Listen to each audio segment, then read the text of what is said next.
آقا صلی اللہ علیہ وسلم کی پیاری سیرت کو سماعت کرنے کے لیے ہم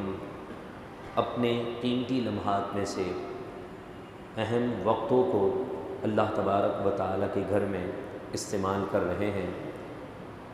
شریعت مطہرہ کے فرامین کے مطابق ان اوقات کا قیامت کے دن حساب و کتاب بھی نہیں ہے۔ جو وقت دنیا میں رب کے دین کو سمجھنے کے لیے، اللہ تبارک و تعالیٰ کے ذکر کے لیے اور پیارے آقا صلی اللہ علیہ وسلم کی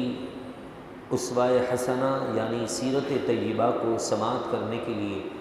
وقت دیا جاتا ہے، قیامت کے دن ان اوقات کا حساب نہیں، ان وقتوں کی برکت سے اللہ دیگر وقتوں کے گناہوں کو بھی معاف فرما دیتا ہے۔ تو اللہ تبارک و تعالیٰ کا کرم ہے، یقیناً کرم اسی کا ہے، توفیق اسی کی ہے، وقت بھی اس کا، ہم بھی اس کے، دور بھی اس کا، دن بھی اس کا، رات بھی اس کی، سب کچھ اس کا۔ لیکن اس نے ہم پر یہ کرم کیا کہ ہم نبی کریم صلی اللہ علیہ وسلم کی پیاری سیرت کو سماعت کریں۔ تو دعا کیجئے سیرت مطہرہ کے پیارے عنوان کے سارے فیوز و برکات سے ہم سب کو رب تعالی مالا مال فرمائے۔ فتح مکہ کا عنوان چونکہ ایک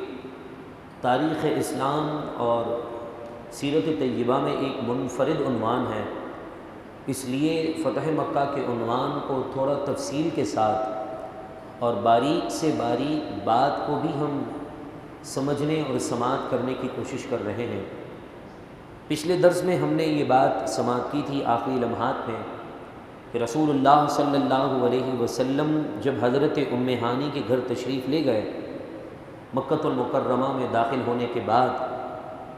جو کہ آپ کی خاندان سے تھی، آپ کی پھوپھی کی بیٹی تھیں، حضرت ام ہانی رضی اللہ تعالیٰ عنہ کے گھر میں کھانے کے لیے کچھ نہ تھا، سرکے اور روٹی کے پرانے چند ٹکڑوں کے علاوہ رسول اللہ صلی اللہ علیہ وسلم فاتح اعظم اور وہ سرکے کا سالن اور خشک روٹی کے ٹکڑے کھا رہے ہیں۔ اور پھر اس کے بعد حضرت ام ہانی رضی اللہ تعالیٰ عنہ نے ابو جہل کے بھائی اور ابو جہل کا بیٹا ان کے متعلق امان کا سوال کیا کہ کہا کہ آپ حارث بن ہشام اور زبیر بن امیہ کو امان دے دیں، لیکن میرے بھائی حضرت علی ان دونوں کو اس جرم میں قتل کرنا چاہتے ہیں کہ ان دونوں نے حضرت خالد بن ولید رضی اللہ تعالیٰ عنہ کی فوج سے جنگ کی ہے۔ تو حضور علیہ الصلاۃ والسلام نے فرمایا کہ اے ام ہانی، جس کو تم نے امان عطا کر دی ہے ہماری طرف سے بھی اسے سلامتی کا پیغام ہے۔ اس کے بعد رسول اللہ صلی اللہ علیہ وسلم اپنا جھنڈا مبارک، فتح والا جھنڈا لے کر موجودہ آج مکہ المکرمہ میں جس جگہ پر جنت المعلا ہے، یعنی ایک قبرستان ہے، اس کے قریب ایک جگہ پر آپ نے آ کر اپنے قافلے والوں کے ساتھ وہاں پڑاؤ کیا، اور اسی کے قریب حضور علیہ الصلاۃ والسلام کا خیمہ شریف لگا دیا گیا، اور آپ اپنی اونٹنی پر سوار ہو کر اس وقت کہ جب قریش مکہ اور سردار مکہ حضرت بلال کو، حضرت اسامہ بن زید کو اور حضرت عثمان بن طلحہ کو غلامی کی زندگی میں کعبے کی سرزمین پر جو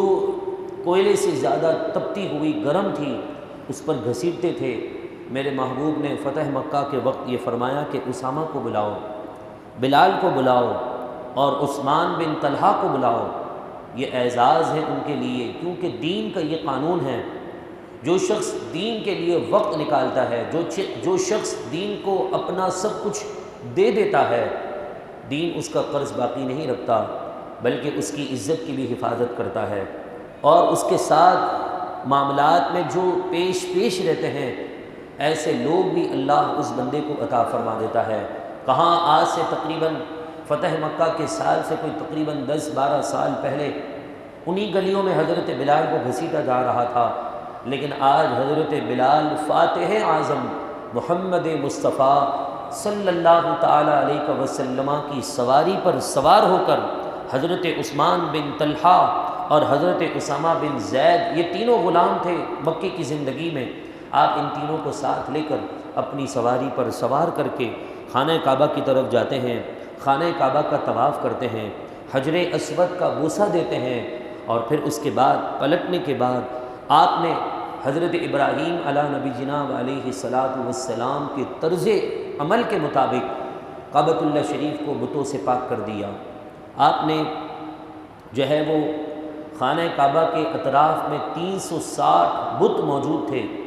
انہیں ایک ایک کر کے اپنی لاٹھی سے، اپنے عصا سے گراتے گئے،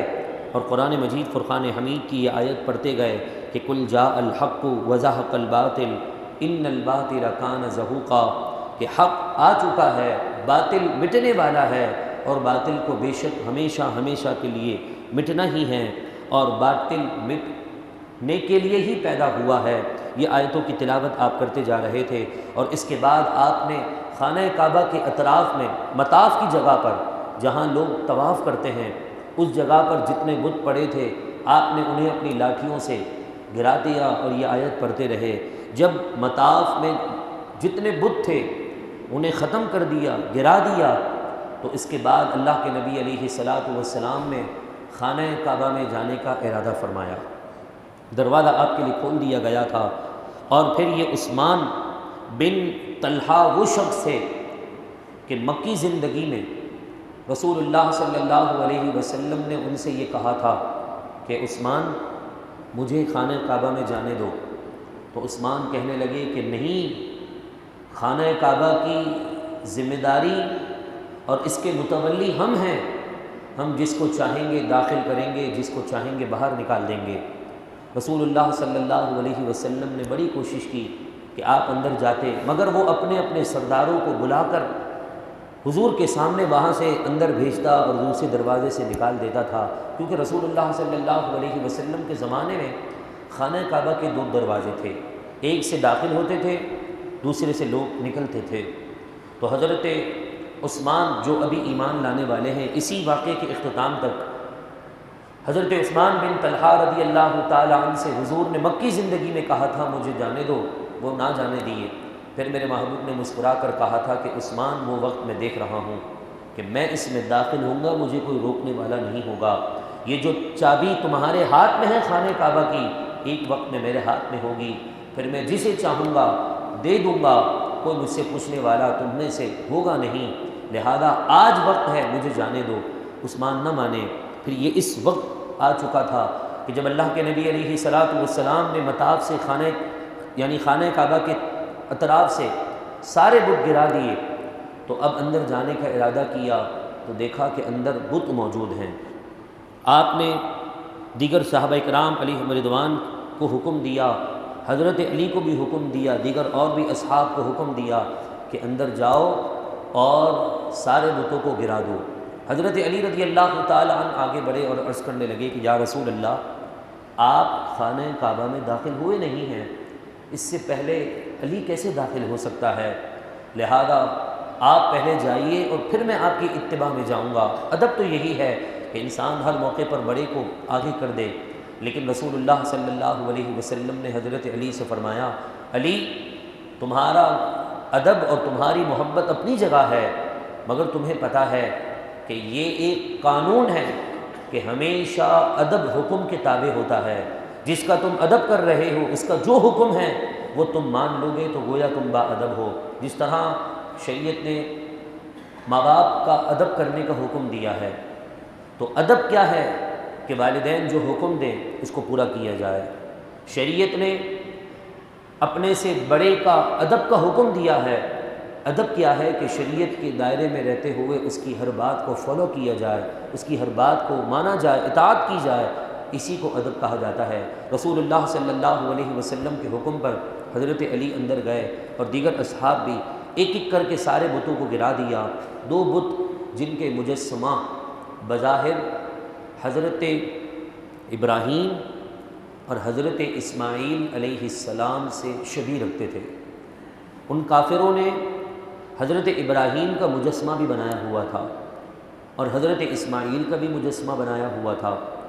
اور ان کی عبادت کرتے تھے، انہیں پوجتے تھے، انہیں خدا سمجھ کر، خدا کا بیٹا سمجھ کر اس کی عبادت میں لگ گئے تھے۔ تو جب حضرت ابراہیم اور حضرت اسماعیل کے مجسمے کو دیکھا جن کے ہاتھوں میں فال کھولنے کے نشان موجود تھے، یہ اس سے ایک اچھا شگن لیتے تھے، بعض اس سے برا شگن لیتے ہیں۔ جس طرح ہم یہ کہتے ہیں کہ صبح کے وقت گھر میں جو ہے وہ گھر کی بالکنی میں کوا آ کر بیٹھ جائے تو ہم کہتے ہیں جی آج کوئی مہمان آنے والا ہے، کانچ ٹوٹ جاتا ہے۔ چونکہ ہم ہندوستان سے آئے ہیں، یہ سارے اچھے اور برے شگن جو ہیں وہ فعال ہمارے یہاں جو مسلمانوں میں رائج ہیں وہ ہندوستان کے ہیں، انگریزوں کے، ہندوؤں کے ہیں۔ کوے آ کر بیٹھ گیا تو جی مہمان سمجھتے ہیں، کانچ ٹوٹ گیا تو اچھا اور برا فعال لیتے ہیں۔ ایسا حقیقت میں کچھ نہیں ہے، بلکہ قرآن فرماتا ہے وما اصابکم من مصیبت فبما کسبت ایدیکم، جو تم پر مصیبت آتی ہے وہ تمہارے ہاتھوں کی کمائی ہے۔ جو تم اچھا کرو گے تو تمہارے ساتھ اچھا ہوگا، تم برا کرو گے تمہارے ساتھ برا ہوگا۔ تو آج اگر کسی کے ساتھ برا ہوتا ہے تو یہ اس کے اپنے اعمال کا نتیجہ ہے، اس کے اپنے اعمال کی نحوست ہے۔ کسی کے ساتھ زندگی میں اچھائی اس کا ساتھ دے رہی ہوتی ہے تو اس کے والدین کی اور اس کی اپنی نیکیاں ہیں۔ تو پھر رسول اللہ صلی اللہ علیہ وسلم نے حضرت ابراہیم اور حضرت اسماعیل کے مجسمے کو دیکھ کر کہنے لگے کہ کافروں کو اللہ مار ڈالے کہ انہوں نے نبی کریم صلی اللہ علیہ یعنی حضرت ابراہیم اور حضرت اسماعیل علیہ السلام پر اتنا بڑا الزام لگایا، اللہ انہیں غارت کر دے، انہیں ختم کر دے، انہیں مار ڈالے۔ اس کے بعد آپ خانہ کعبہ کے اندر داخل ہوئے اور آپ نے خانہ کعبہ کو اپنے قدم مبارک سے پاک کر دیا، صاف کر دیا۔ حالانکہ دیکھا جائے تو خانہ کعبہ تو ویسے ہی پاک صاف تھا، اگر مسجد کی دیوار پر کوئی بندہ تھوک دے یا کوئی پرندہ کوئی گندگی کر دے تو اس کا یہ مطلب نہیں کہ مسجد کی ساری دیوار ناپاک ہو گئی ہے۔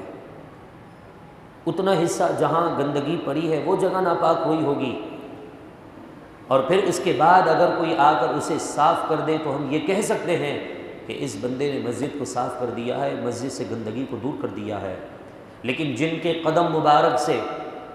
اللہ تبارک و تعالیٰ نے مسلمانوں کے دلوں کو صاف کر دیا ہے، جن کے بال مبارک کی زیارت کی برکت سے اللہ تعالیٰ بے سکونوں کو سکون دے دیتا ہے، تو اندازہ لگائیے ان قدم مبارک کی بات ہی کتنی نرالی ہوگی۔ قرآن کیا فرماتا ہے مقام ابراہیم کے متعلق؟ مقام ابراہیم کیا ہے؟ خانہ کعبہ کی جب تعمیر ہو رہی تھی حضرت ابراہیم اور حضرت اسماعیل کے دور میں، تو آپ جس پتھر پر کھڑے ہو کر آپ خانہ کعبہ کی دیوار کی اینٹ سے اینٹ لگائے جا رہے تھے، ایک کے اوپر ایک، خدا کی قدرت دیکھیے کہ وہ پتھر جیسے جیسے دیوار اونچی ہوتی وہ پتھر بھی خود بخود ہوا میں اٹھنا شروع ہو جاتا تھا۔ اور خانہ کعبہ کی جو تعمیر کا سلسلہ اتنا رب کو پیارا اور اتنا محبوب ہوا، اور اسی پتھر پر کھڑے ہو کر آپ نے پہلے پہرے کی آخری آیتوں کے بقول حضرت ابراہیم نے نبی آخر الزماں محمد مصطفیٰ صلی اللہ تعالیٰ علیہ وسلم کے دنیا میں تشریف آوری کی دعا کی تھی کہ ربنا وبعث فیہم رسولا منہم۔ یہ آیت آپ نے دعا کی کہ یا اللہ میں نے خانہ کعبہ کو بنا دیا ہے، اب اس کعبے کو کعبہ بنانے والے نبی کو بھیج دے۔ یہ دعا کی، تشریف آوری کی دعا کی، تو اللہ کو یہ دعا بھی پسند آئی، یہ عمل بھی پسند آیا، اور اس پتھر پر آپ کے قدم مبارک کا نقش لگ چکا تھا۔ اور آج بھی یہ مطاف کے اندر خانہ کعبہ کے قریب میں ایک سونے کی چھوٹی سی ایک سمجھ لیجئے کہ ڈول نما بنا ہے کہ ہم اس کو جھانک کر اس کے اندر اس کی زیارت کر سکتے ہیں۔ مقام ابراہیم کا مقام کیا ہے، اس کا رتبہ کیا ہے اللہ کے یہاں؟ تو فرمایا واتخذوا من مقام ابراہیم مصلی۔ پیارے حبیب آپ مسلمانوں کو حکم دے دیں کہ آپ سارے کے سارے حضرت ابراہیم کے کھڑے ہونے کی جگہ کو نماز کی جگہ بنا لیں۔ مقام ابراہیم جہاں حضرت ابراہیم نے کھڑے ہو کر آپ کے دنیا میں آنے کی دعا مانگی ہے، اس جگہ کے قریب جو بندہ جتنا قریب ہو کر نماز پڑھے گا اللہ تبارک و تعالی نفل کا ثواب اسے اتنا ہی دگنا عطا فرمائے گا۔ حضرت ابراہیم کے جہاں قدم لگے وہ مقام ابراہیم لوگوں کے لیے مرکز بن جائے، لوگوں کی نماز کی قبولیت کی مہر بن جائے، تو پھر مجھے بتائیے معراج کی رات تو وہ ابراہیم بھی میرے محبوب کی امامت میں تھے، اس نمازی کی اتنی بڑی شان ہے تو اللہ نے اس امام محمد الرسول اللہ کو کتنا بڑا مقام عطا فرمایا ہوگا۔ اب اس جگہ پر جہاں میرے محبوب نے قدم رکھے ہیں، اس خانہ کعبہ کی اس چار دیواری کے اندر اللہ نے قدم مصطفیٰ کے صدقے سے خانہ کعبہ کو پاک فرما دیا تھا۔ اب سارے بت ختم ہو چکے ہیں، 360 بت اب گرا دیے گئے ہیں۔ اب اسلام کا جھنڈا خانہ کعبہ کے اندر جو ہے وہ داخل ہونے والا ہے، وہاں اسے گاڑ دیا جائے گا۔ یہ اللہ کے نبی علیہ الصلاۃ والسلام کا پیارا عمل ہے۔ پھر اس کے بعد آپ نے اپنے ساتھ حضرت اسامہ بن زید اور حضرت بلال اور عثمان بن طلحہ کو لے کر خانہ کعبہ کے اندر تشریف لے گئے اور بیت اللہ شریف کے تمام گوشوں میں تکبیر پڑھی، نماز ادا کی اور اس کے بعد تشریف لے آئے۔ اور اس کے بعد پھر آپ خانہ کعبہ کے مقدس اس حصے سے باہر نکلنے کے بعد عثمان کو اپنے پاس بلاتے ہیں۔ عثمان بن طلحہ کو بلا کر خانہ کعبہ کی چابی واپس دے دیتے ہیں اور کہتے ہیں کہ ہم کسی سے نعمت لینے کے لیے نہیں بلکہ نعمت کو دگنا کرنے کے لیے آئے ہیں۔ یہ تمہارے ہی نسل میں چلتی آئی ہے تو یہ تمہاری ہی ذمہ داری ہے، مگر خذوہ خالداً طالداً، اس کنجی اور خانہ کعبہ کی دروازے کی چابی کو لے لو، تھام لو ہمیشہ ہمیشہ کے لیے، اور یہ تمہاری نسلوں میں ہمیشہ رہے گا۔ لا ينزعها منکم الا ظالما، ظالم اور ظلم کرنے والے لوگوں کے سوا کوئی بھی شخص تمہارے خاندان سے اس چابی کو چھینے گا نہیں۔ یہ سلسلہ چابی کا حضرت عثمان بن طلحہ رضی اللہ تعالی عنہ کے خاندان میں جاری رہی۔ پھر یہ سلسلہ آگے بڑھتا رہا۔ رسول اللہ صلی اللہ علیہ وسلم جب باہر تشریف لائے تو حرم کعبہ کے اندر مسلمانوں کے علاوہ مشرکین مکہ کی بھی بڑی تعداد موجود تھی، کافر بھی موجود تھے، یہودی عیسائی بھی موجود تھے، اور طائف کے وہ لونڈے قسم کے اوباش قسم کے نوجوان جنہوں نے طائف میں میرے محبوب علیہ الصلاۃ والسلام کی طرف پتھر پھینکے تھے وہ بھی موجود تھے۔ وہ لوگ بھی موجود تھے جنہوں نے حضرت بلال کو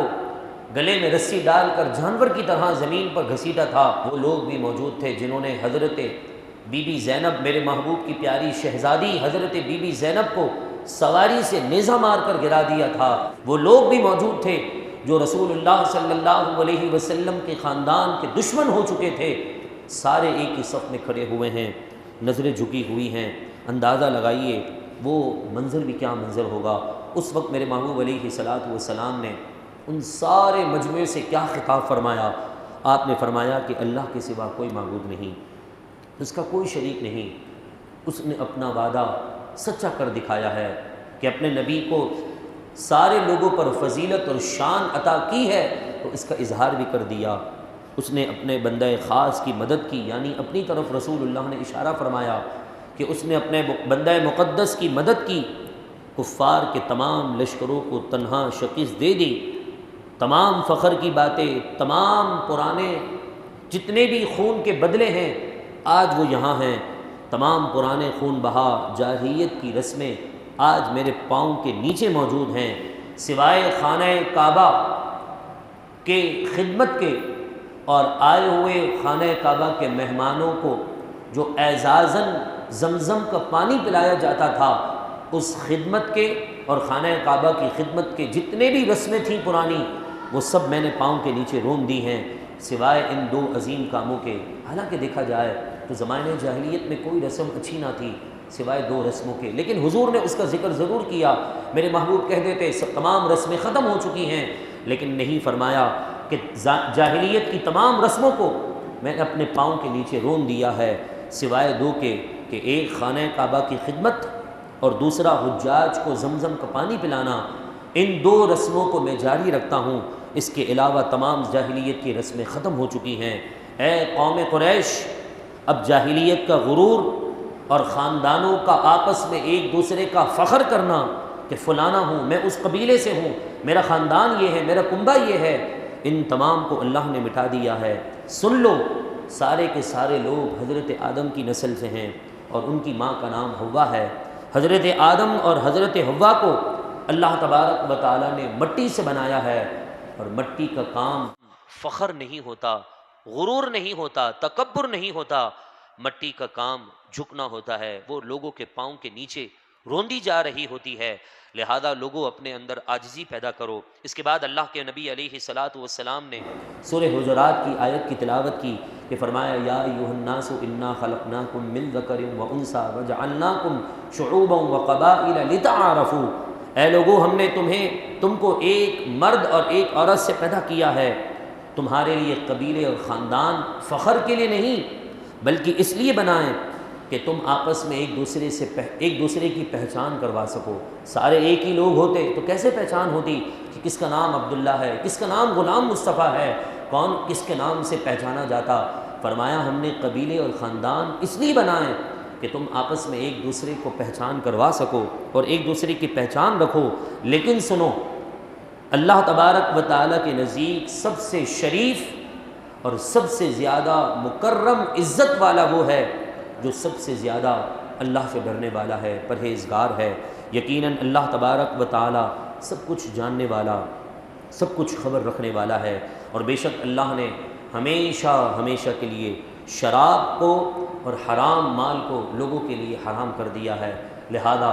میں آپ سے گزارش کرتا ہوں، رسول اللہ صلی اللہ علیہ وسلم کا یہ خطبہ ابھی جاری ہے، اس کے بعد آپ نے کس طرح لوگوں کے ساتھ معاملات کیے، لوگ کس طرح کانپ رہے تھے کہ اس وقت لوگوں کے سروں سے اور جسم سے کیسے پسینے ٹپک رہے تھے، لیکن اس وقت میرے محبوب کا کیا اعلان تھا، وہ نہایت ہی سنہرے الفاظ سماعت کرنے کے لیے اگلی جمعۃ المبارک کو ان لمحات میں آپ سے گزارش ہے جلدی تشریف لائیں۔ اللہ رب العزت ہم سب کو سیرت مصطفیٰ کے عنوان کو سمجھنے کے لیے وقت کی قربانی دینے کی توفیق عطا فرمائیں۔ روزانہ کی بنیاد پر ہمارے